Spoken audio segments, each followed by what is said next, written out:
সুপ্রিয় ছাত্রছাত্রীবৃন্দ, একাদশ শ্রেণীর প্রথম অধ্যায় থেকে আজকে আমরা আলোচনা শুরু করতে যাচ্ছি অর্থনীতির মৌলিক সমস্যা এবং এর সমাধান। অর্থনীতির সংজ্ঞায় আমরা প্রথমেই বলতে পারি, আমাদের অর্থনীতিবিদ এল রবিনসের একটা প্রখ্যাত বা বিখ্যাত সুপরিচিত একটা সংজ্ঞা, সেটা হলো economics is the science which studies human behaviour as relationship between ends and scarce means which have alternative uses। এই সংজ্ঞায় এখানে বলা আছে যে অর্থনীতি হলো এমন একটি বিজ্ঞান যা মানুষের আচরণ বিশ্লেষণ করে। কিভাবে? যে আমাদের মানুষের অভাব হলো অসীম, এই অসীম অভাব এবং অভাব পূরণ উপযোগী আমাদের সম্পদ হলো সীমিত। এই সীমিত সম্পদের মাধ্যমে কিভাবে আমাদের এই মানুষের অসীম অভাবগুলোকে পূরণ করা যাবে, তার মধ্যে যে একটা সম্পর্ক স্থাপন বা সমন্বয় সাধন, সেই সমন্বয় সাধন করাই হলো অর্থনীতির মূল আলোচ্য বিষয় বা মূল আলোচনা। তাহলে এই রবিনসের সংজ্ঞার মধ্যে আমরা তিনটি বৈশিষ্ট্য খুঁজে পাই। এক নম্বর হইল অসীম অভাব। মানুষের অভাবের শেষ নেই। একটি অভাব পূরণ হলে দেখা যাবে যে তার সামনে আরও অনেকগুলি অভাব এসে দাঁড়ায়, হাজির হয়। এইভাবে বিশ্লেষণ করলে দেখা যায় যে মানুষের অভাবের শেষ নেই, একটির পর একটি অভাব লেগেই আছে। প্রথমে হলো জীবনের ন্যূনতম অভাব। ন্যূনতম অভাবগুলো পূরণ হলে তারপর একটু আরাম আয়েশ খোঁজে মানুষ। তারপরে আবার সেই আরাম আয়েশ যখন পূরণ হয়, তারপরে দেখা যায় যে আরও তখন বিলাস জাতীয় অভাবগুলো দেখা দেয়। এই দৃষ্টিকোণ থেকে আমরা বিশ্লেষণ করে বলতে পারি যে অভাবের কোনো শেষ নেই, অভাব হলো অসীম। অথচ সেই অসীম অভাব পূরণ উপযোগী আমাদের যে সম্পদ, সেই সম্পদ হলো আমাদের সীমিত। অভাব যেরকম অসীম, যদি সম্পদও অসীম থাকতো তাহলে কোনো সমস্যাই ছিল না। কিন্তু সম্পদ যেহেতু আমাদের সীমিত, সুতরাং এই সীমিত সম্পদের সাথে অসীম অভাবের একটা সমন্বয় সাধনের প্রশ্ন আসে আমাদের সামনে। তাহলে তিনটি বৈশিষ্ট্য। এক নম্বরে হইল অসীম অভাব, দুই নম্বর হইল সীমিত সম্পদ, আর তিন নম্বর বৈশিষ্ট্য হলো এই দুটির মধ্যে সমন্বয় সাধন। দুটির মধ্যে সমন্বয় সাধনের মাধ্যমে আমরা সর্বোচ্চ উৎপাদন পেতে চাই, সর্বোচ্চ উপযোগ পেতে চাই, সর্বোচ্চ কল্যাণ পেতে চাই। এইভাবে সমন্বয় সাধন করে, সমন্বয় সাধনে করার আলোচনা, বিশ্লেষণ করা, ব্যাখ্যা করা, এটাই হলো অর্থনীতির মূল কাজ, মূল দায়িত্ব। সেক্ষেত্রে অর্থনীতির সমাধানের ক্ষেত্রে দেখা যাচ্ছে যে অর্থনীতিবিদ স্যামুয়েলসন তিনটি কথা বলেছেন। প্রথম হলো হোয়াট টু প্রডিউস, মানে কি উৎপাদন করা হবে, কোন পরিমাণ বা কতটুকু পরিমাণে উৎপাদন করা হবে, কোন দ্রব্য উৎপাদন করা হবে, যাকে ইংরেজিতে সংক্ষেপে বলা যায় হোয়াট টু প্রডিউস। দুই নম্বরে হলো হাউ টু প্রডিউস, কিভাবে উৎপাদন করা হবে, কিভাবে উৎপাদন করা হবে। উৎপাদন কিভাবে করা হবে সেক্ষেত্রে বলা যায়, উদাহরণস্বরূপ যে আমাদের সামনে আমরা শ্রমিক বা শ্রমনিবিড় কৌশল আমাদের সামনে আছে, আর আমাদের সামনে আছে পুঁজিনিবিড় কৌশল। অর্থাৎ শ্রমনিবিড় কৌশল বলতে আমরা বুঝতে পারি যে যেখানে শ্রম খরচ হবে অত্যাধিক, শ্রম খরচ হবে অধিক, অথচ তুলনামূলকভাবে মূলধন খরচ হবে কম, তাহলে যেসব দেশে শ্রমের অভাব নেই, প্রচুর শ্রম আছে, শ্রমিক আছে, অথচ মূলধনের অভাব, যেমন আমাদের বাংলাদেশ উদাহরণস্বরূপ আমরা বলতে পারি যে এখানে আমাদের সস্তায় সহজে কম মজুরিতে আমরা শ্রম পেয়ে থাকি, শ্রমিক পেয়ে থাকি। সেক্ষেত্রে আমরা কি করতে পারি, শ্রমনিবিড় যে উৎপাদন কৌশল, সেই কৌশলকে আমরা বেছে নিতে পারি। অনুরূপভাবে যে সমস্ত উন্নত দেশ যাদের মূলধনের অভাব নেই, মূলধন অনেক বেশি আছে, অথচ শ্রমের অভাব, শ্রমিকের অভাব, ওই সব উন্নত দেশগুলি তারা কি করতে পারে, তারা এই মূলধন নিবিড় কৌশল গ্রহণ করতে পারে। তার কারণ মূলধন তাদের অভাব নেই, তারা মূলধন অধিক খরচ করবে, বিনিয়োগ করবে, অথচ শ্রমিকের অভাব, সুতরাং কম শ্রমিক দিয়ে তারা অধিক উৎপাদন পাইতে পারে। সেই লক্ষ্যে উন্নত দেশসমূহ তারা কি করবে, তারা মূলধন নিবিড় কৌশল গ্রহণ করবে। তাহলে সেখানে আমরা বলতে পারি যে একটা হলো শ্রমনিবিড় কৌশল আর একটা হলো মূলধন নিবিড় কৌশল। দুটির মধ্যে কোন দেশ চয়েস করতে হবে, চয়েস করতে হবে যে সে কোন কৌশলে উৎপাদন করবে। তাহলে আমাদের এটা হলো হাউ টু প্রডিউস। আর তারপরে হলো ফর হোম টু প্রডিউস, মানে কার জন্য উৎপাদন করা হবে। সমাজে আমাদের ধনিক শ্রেণী আছে, জনগণ আছে, ধনিক শ্রেণী, হ্যাঁ, আবার আছে গরিব শ্রেণী, দরিদ্র শ্রেণী।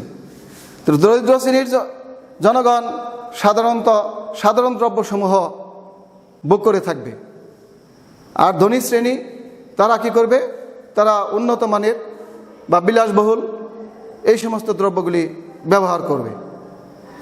তো এখন আমাদের দেশ বা আমাদের দেশের অবস্থা, চাহিদা, জনগণের চাহিদা, বাজারের অবস্থা সব কিছু বিবেচনা করে সিদ্ধান্ত নিয়ে জনগণ, উৎপাদনকারী প্রডিউসার, জনগণের কী অবস্থা সেটা বিবেচনা করে, চাহিদার অবস্থা বিবেচনা করে উৎপাদন করবে।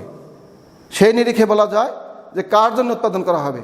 তো এখন আমাদের দেশে মাস পিপল, জনসংখ্যা, অধিক জনসংখ্যা, তারা হলো বলা যায় দরিদ্র শ্রেণী।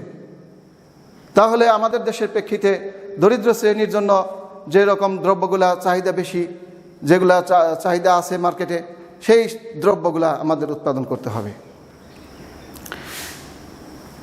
এইভাবে আমাদের উৎপাদন কাজ চলবে। তবে সেক্ষেত্রে আমরা বলতে পারি, প্রথমে আমাদের আরেকটা জিনিস বিবেচনা করতে হবে, এখানে আছে বইয়ে, সেটা হলো দুষ্প্রাপ্যতা এবং নির্বাচন, দুইটা শব্দ এখানে আছে। তো দুষ্প্রাপ্যতা কি সে সম্পর্কে আমাদের ধারণা থাকতে হবে। দুষ্প্রাপ্যতা হলো যেটা মানে চাহিদার তুলনায়, অভাবের তুলনায় যে কম, অপ্রতুলতা, সম্পদের অপ্রতুলতা, সেই সম্পদের অপ্রতুলতাকেই অর্থনীতিতে এখানে দুষ্প্রাপ্যতা বোঝানো হয়েছে, বলা হচ্ছে। আর হলো নির্বাচন তাহলে কি? এই নির্বাচন সাধারণ জনগণের অন্য কোনো নির্বাচন না। এখানে নির্বাচন হলো অভাবের গুরুত্ব নির্বাচন করতে হবে। যে অভাব আছে, অভাব তো আমরা বললাম একটু আগেও, অভাব হলো অসীম, অভাবের কোনো শেষ নেই। একটি অভাব পূরণ হলে সামনে এসে আমাদের অনেক অভাব পর্যায়ক্রমে সামনে এসে হাজির হয়, কাজেই অভাবের শেষ নেই।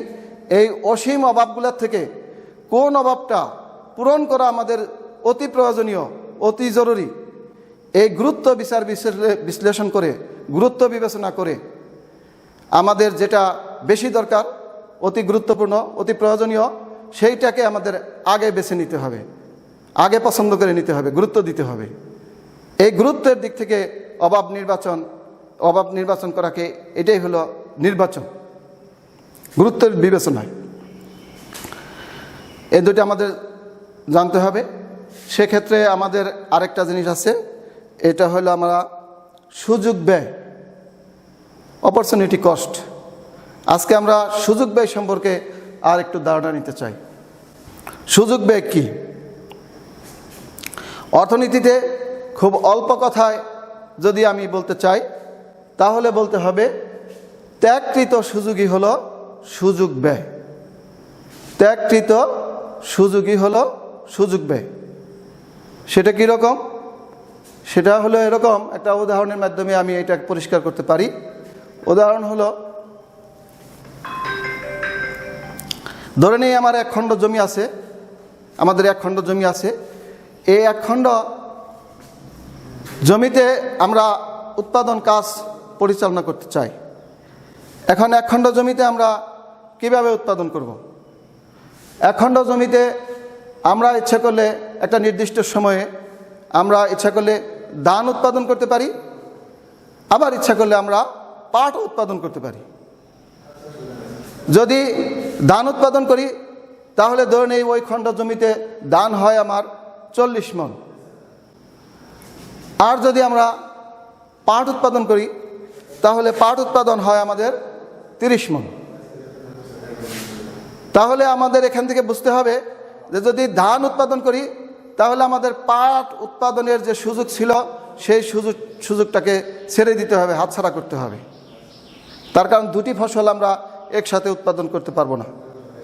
আবার যদি আমরা পাট উৎপাদন করি তাহলে ধান উৎপাদনের যে সুযোগটা আছে সেই সুযোগটিকে আমাদেরকে ছেড়ে দিতে হবে, স্যাক্রিফাইস করতে হবে। তাহলে আমরা একটি ফসল উৎপাদন করতে হলে অপরটিকে আমাদের ছেড়ে দিতে হবে। এই যে একটি উৎপাদন করতে গিয়ে অন্য দ্রব্যের উৎপাদন ছেড়ে দিতে হয়, সুযোগ ছেড়ে দিতে হয়, ত্যাগ করতে হয়, এই ত্যাগকৃত সুযোগকেই সংক্ষেপে বলা হয় সুযোগ ব্যয়।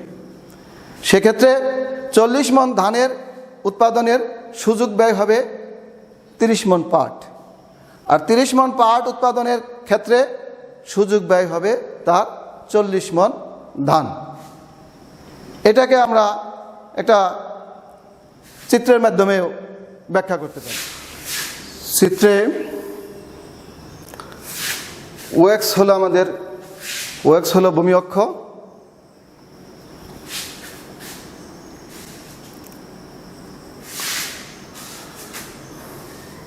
ওএক্স হলো ভূমি অক্ষ।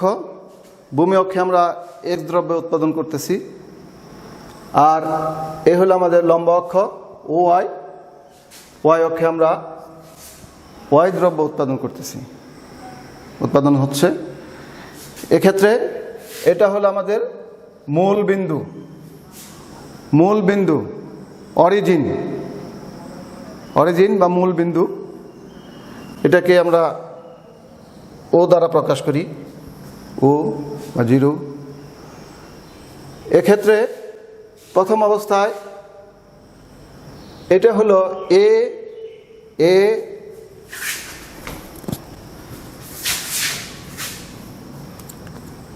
এ, ই, এ, বি, সি, ই। এই রেখাটা হলো আমাদের উৎপাদন সম্ভাবনা রেখা। এ, বি, সি, ই হলো আমাদের উৎপাদন সম্ভাবনা রেখা। সেক্ষেত্রে আসে প্রশ্ন যে উৎপাদন সম্ভাবনা রেখা বলতে কি বোঝায়? উৎপাদন সম্ভাবনা রেখা হলো আমাদের যে বিরাজিত সম্পদ আছে, আমাদের কাছে যে সম্পদ আছে সেই সম্পদ এবং বিরাজমান আমাদের যে আছে, প্রযুক্তি আছে, সেই সম্পদ এবং প্রযুক্তি সাপেক্ষে আমরা সর্বোচ্চ এই পরিমাণটা উৎপাদন করতে পারব। যদি আমরা আমাদের শুধু আমরা এক্স দ্রব্য উৎপাদন করি তাহলে আমরা উৎপাদন করতে পারবো ও এই পরিমাণে সমস্ত সম্পদ দ্বারা। আর যদি আমরা শুধু ওয়াই দ্রব্য উৎপাদন করতে করি তাহলে আমরা করতে পারবো ও এ পরিমাণ। এখন যদি আমরা দুটি দ্রব্য উৎপাদন করতে চাই, দুটি দ্রব্যের সংমিশ্রণ বা সমন্বয় করতে চাই, তাহলে ধরি বিবিন্দু, বিবিন্দু বিবন্ধিত উৎপাদন হলে আমার এক্স দ্রব্য উৎপাদন হবে ও এক্স ওয়ান, আর ওয়াই দ্রব্য উৎপাদন হলে ওয়াই দ্রব্য উৎপাদন হবে ও ওয়াই ওয়ান, ও ওয়াই ওয়ান বিবিন্দুতে, বিবিন্দু বরাবর। আর যদি আমরা এক্স দ্রব্যের উৎপাদন বাড়াতে যাই, বাড়িয়ে যদি আমরা এক্স টুতে চলে যাই, অর্থাৎ আমরা যদি এক্স দ্রব্যের উৎপাদন ও এক্স টু করি, তাহলে আমাদের কি করতে হবে? ওয়াই দ্রব্যের উৎপাদনকে কমিয়ে দিতে হবে, ছেড়ে দিতে হবে, ছাড় দিতে হবে। ওয়াই দ্রব্যের উৎপাদন কমিয়ে আমরা কি করতে হবে? আমাদের ওয়াই টুতে চলে আসতে হবে। ওয়াই টু বরাবর এখানে সি বিন্দু বরাবর। তাহলে আমরা কি করলাম? এক্স দ্রব্যের উৎপাদন এতটুকু পরিমাণ বাড়ানোর জন্য আমাকে কি করতে হবে? ওয়াই দ্রব্যের উৎপাদন এতটুকু পরিমাণ ছেড়ে দিতে হবে, ছাড় দিতে হবে। এই যে একটি দ্রব্যের উৎপাদন বাড়াতে যেয়ে অন্য দ্রব্যের উৎপাদন যে পরিমাণ ছাড় দিতে হয়, এই যে সুযোগ ছিল, এই সুযোগকে ছাড় দিতে হয় বা ছেড়ে দিতে হয়, এই ছেড়ে দেওয়াটাকে বলা হয় ত্যাগকৃত সুযোগ। ছেড়ে দেওয়াকেই বলা হয় অর্থনীতির পরিভাষায় অপরচুনিটি কস্ট, সুযোগ ব্যয়।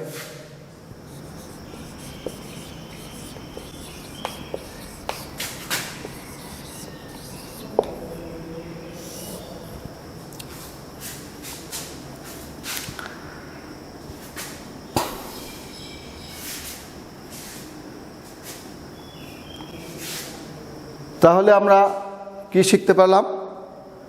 যে দুটি দ্রব্যের ক্ষেত্রে, দুটি দ্রব্য এক্স এবং ওয়াই, দুটি দ্রব্য যদি আমরা উৎপাদন করি, এক্স দ্রব্যের উৎপাদন বাড়াইতে গেলে ওয়াই দ্রব্যের উৎপাদন আমাকে কমাইতে হবে, ছেড়ে দিতে হবে, ছাড় দিতে হবে, স্যাক্রিফাইস করতে হবে।